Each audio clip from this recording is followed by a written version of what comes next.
আসসালামু আলাইকুম, সবাইকে স্বাগত আমার চ্যানেলে।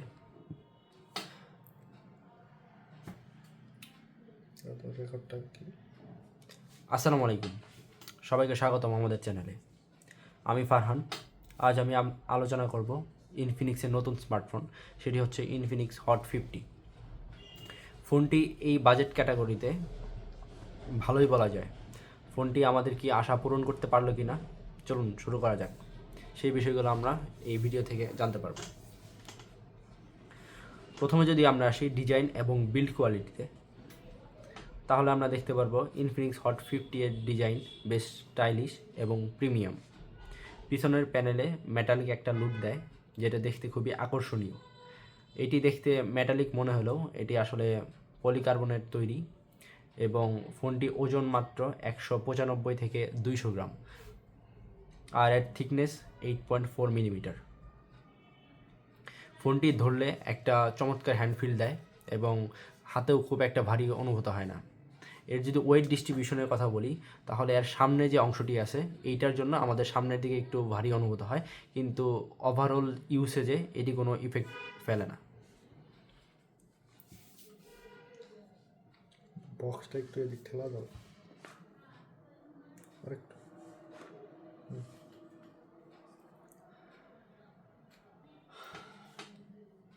এর ডিসপ্লে কত আমি তো ভুলে গেছি, 6.7 এইচডি ডিসপ্লে,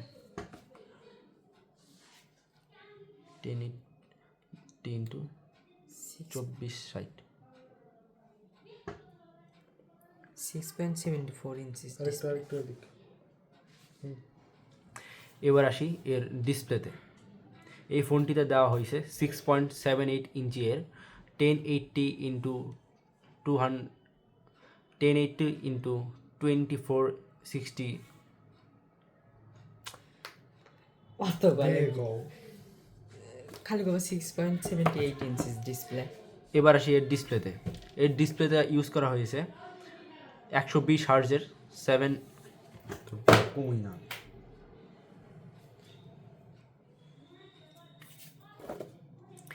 এবার আসি এর ডিসপ্লেতে।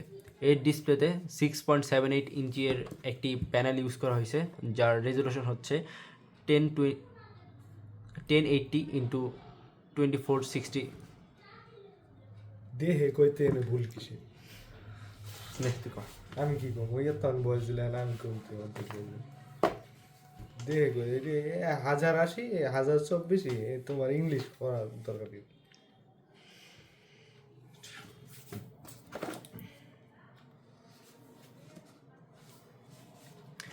এবার আসা যাক এর ডিসপ্লে কোয়ালিটিতে। এখানে একটি এলসিডি প্যানেল ইউজ করা হয়েছে, যার রিফ্রেশ রেট হলো 120 হার্জ এবং এখানে এর সাইজ হচ্ছে 6.78 ইঞ্চি এফএইচডি ডিসপ্লে, যার রেজলিউশন হচ্ছে 1080x2460। এর ডিসপ্লের কালারগুলোর ক্ষেত্রে যদি বলা যায়, এর ডিসপ্লে কালারটি খুবই ভাইব্রেন্ট। এখানে কোনো শাটার ল্যাগ অথবা স্মুথজনিত কোনো ইস্যু ফেস করা হয়নি। এখানে 120 হার্জ স্মুথনেস, পুরো 120 হার্জই পাওয়া গেছে। এটি আমরা ক্রোম অথবা অন্য ব্রাউজারগুলোতেও চেক করে দেখেছি।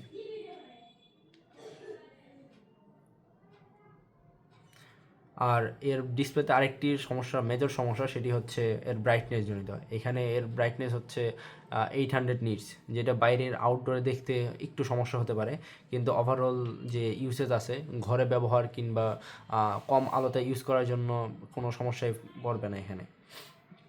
আর যদি এটি তীব্র সূর্যের আলোর বিপরীতে ইউজ করা হয় তখন একটু সমস্যা হতে পারে।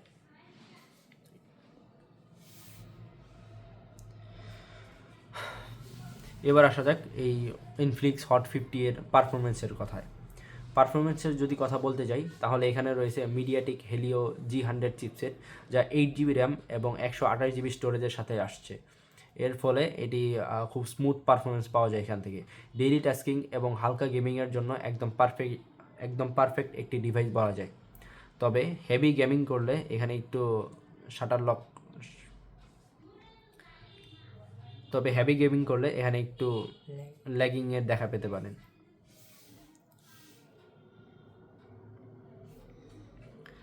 এবার আসা যাক এর ক্যামেরা কোয়ালিটিতে। ক্যামেরার কথাই যদি বলতে যাই তাহলে এখানে দেওয়া হয়েছে ট্রিপল ক্যামেরা সেটআপ, যা 50 মেগাপিক্সেলের প্রাইমারি ক্যামেরা এবং একটি এখানে এআই লেন্স দেওয়া হয়েছে। দিনের আলোতে ছবি ভালো আসে, ডিটেইলও একদম ঠিকঠাক পাওয়া যায়, তবে লো লাইটে নয়েসের দশা একটু বেশি পাওয়া যেতে পারে, নয়েস একটু বেশি পাওয়া যায়। এখানে আপনারা ভিডিও শেষে অথবা ভিডিওর মাঝখানে আপনার ভিডিও কোয়ালিটি দেওয়া হবে, সেখান থেকে আপনারা ওভারঅল দেখতে পারবেন ক্যামেরার কোয়ালিটি কেমন। তবে একটি এখানে ভালো জিনিস পাওয়া গেছে, লো লাইটে এর যে সেলফি ক্যামেরা আছে, সেলফি ক্যামেরা থেকে খুব ভালো রকমের ডিটেইলস এবং শার্পনিং পাওয়া গেছে। এর ফ্রন্ট ক্যামেরার কথা যদি বলা যায়,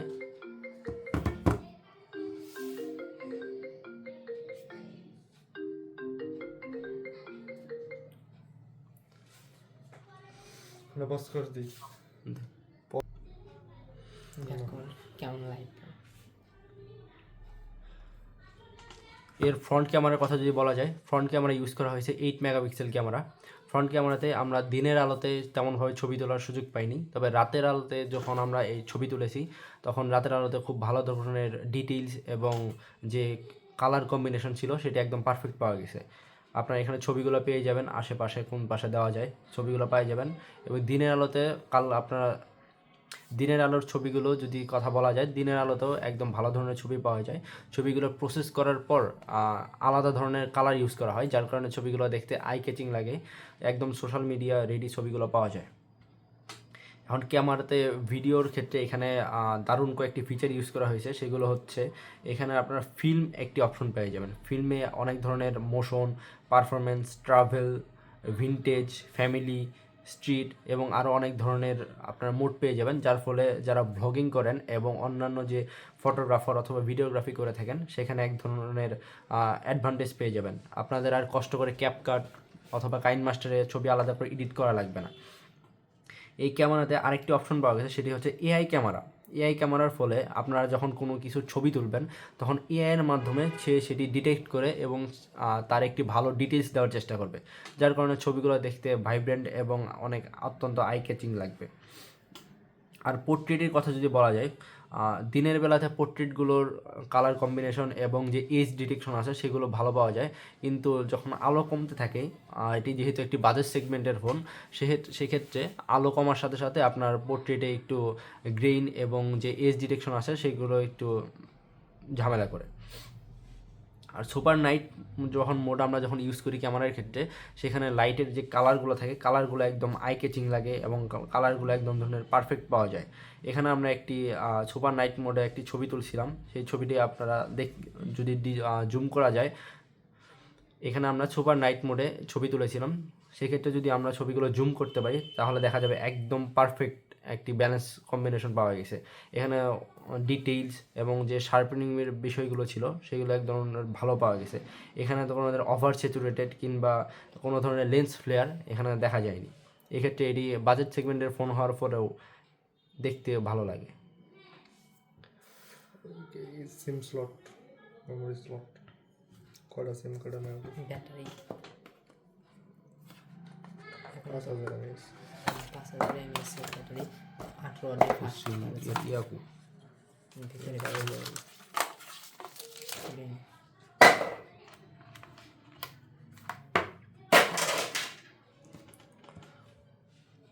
আচ্ছা, এখন আমরা আসি এর সিম স্লটের বিষয়ে। এটি সিম এবং নেটওয়ার্ক যে ইস্যু আছে, এখানে আমরা সিম এবং নেটওয়ার্ক, এবার আসা যাক এর সিম নিয়ে। এখানে আপনারা একসাথে 2টি সিম কার্ড এবং একটি মেমোরি কার্ড ইউজ করতে পারবেন। এর ফলে আপনারা বাড়তি 128 জিবি স্টোরেজের পাশাপাশি আরও মেমোরি কার্ড অথবা স্টোরেজ বাড়ানোর সুযোগ পেয়ে যাবেন। যারা ভিডিওগ্রাফি করেন অথবা যারা অত্যাধিক ভিডিও কনজিউম করেন তারা এখানে আলাদা ধরনের ফ্যাসিলিটিস পাবেন। এবার আসা যাক এর ব্যাটারির বেলায়। ব্যাটারি পারফরমেন্স এখান থেকে আমরা খুব ভালো পেয়েছি। 5000 mAh একটি বড় ব্যাটারি এখানে ইউজ করা হয়েছে, যা সহজেই 1.5 থেকে 2 দিন চলে যাবে। আর এখানে যে আরেকটি সমস্যা হচ্ছে সেটি হচ্ছে 18 ওয়াটের তারা চার্জার ইউজ করছে এবং এই চার্জারটি তারা বক্সে প্রোভাইড করে দিয়েছে। 18 ওয়াটের কারণে এখান থেকে আপনার ফোনটি চার্জ করতে 2 ঘন্টা, প্রায় 2 ঘন্টার কাছাকাছির মধ্যে আপনারা ফুল চার্জ করতে পারবেন। এখানে একটু ড্রব্যাক আছে এটার। যেহেতু একটি বাজেট সেগমেন্টের ফোন, সেই ক্ষেত্রে যদি রিয়েলমি অথবা স্যামসাং অথবা ওয়ানপ্লাসের মতো তারা 33 ওয়াট অথবা অ্যাটমোস্ট 25 ওয়াট চার্জার প্রোভাইড করতো এবং ফোনটি যদি 25 ওয়াট পর্যন্ত চার্জ করতে পারতো অথবা ফোনটিতে যদি 25 ওয়াট পর্যন্ত চার্জিং ফ্যাসিলিটিস থাকতো, সেক্ষেত্রে ভালো হতো। এখন আসি এর টোটাল যে ব্যাটারি পাওয়া ইউসেজ, আপনারা এটি এক চার্জে 1.5 থেকে 2 দিন ইউজ করতে পারবেন এবং heavy usage like PUBG, free fire, camera total use করার ফল সারাদিন আপনারা 9 ঘন্টার মতো ব্যাটারি ব্যাকআপ পেয়ে যাবেন এখান থেকে। এবার আসা যাক এর সফটওয়্যার এবং ইউআই এর বিষয়ে। এই ফোনটি অ্যান্ড্রয়েড 14 উপর ভিত্তি করে ইনফিনিক্সের XOS 14 নিয়ে এসেছে। ইউজার ইন্টারফেস বেশ ফ্রেন্ডলি, তবে মাঝে মাঝে অপ্রয়োজনীয় অ্যাপস এবং বিজ্ঞাপন পাওয়া যায় যা দেখতে খুবই বিরক্ত লাগে। যেমন এখানে এক্স এরিয়া, এক্স ক্লাব, এটি হচ্ছে XOS এর জন্য আসছে, এর জন্য এটি দেখতে একটু খারাপ লাগে। সাইড ফিঙ্গার মাউন্টেন, মোবাইলে ফোন দিছে গেছে তিথি। আপনার আইফোনে সাইড ফিঙ্গার মাউন্টেন দেখছি।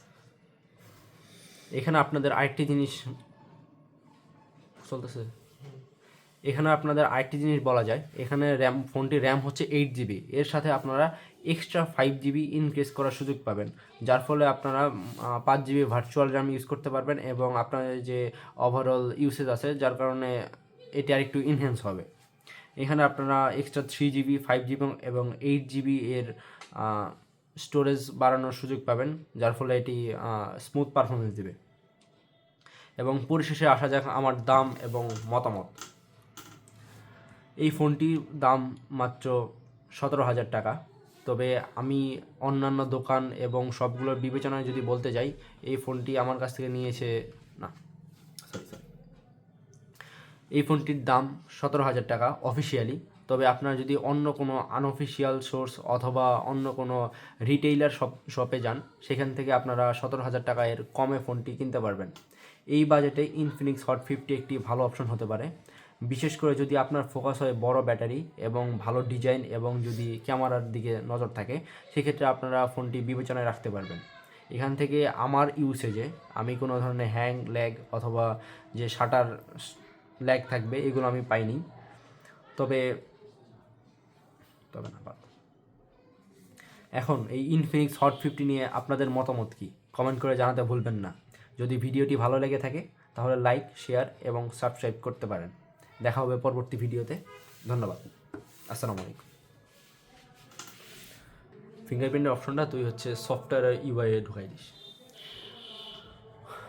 এখানে ফিঙ্গারপ্রিন্টের যে অপশন, ফিঙ্গারপ্রিন্ট কেন ভাই পজ করে পড়ছো।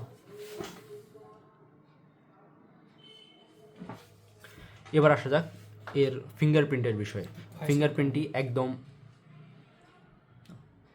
এবার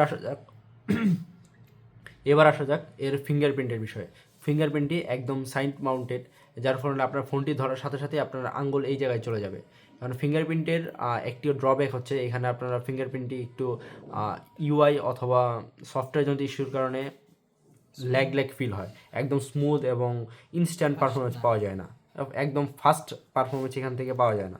তবে একদম অ্যাকুরেট পারফরমেন্স পাওয়া যায় এখান থেকে এই যে আপনারা দেখতে পাচ্ছেন, আমি যখন এখানে আপনারা দেখতে পাচ্ছেন, এখন আমি যখন হাত দিই তখন এটি একদম ইনস্ট্যান্ট করে নেয়, কিছু টাইম নেয়, হয়তো 30 মিলি-সেকেন্ড অথবা 1 সেকেন্ডের মতো টাইম নেয়। হাত আগে করো। আবার ভালো লাগবে। ঠিক আছে।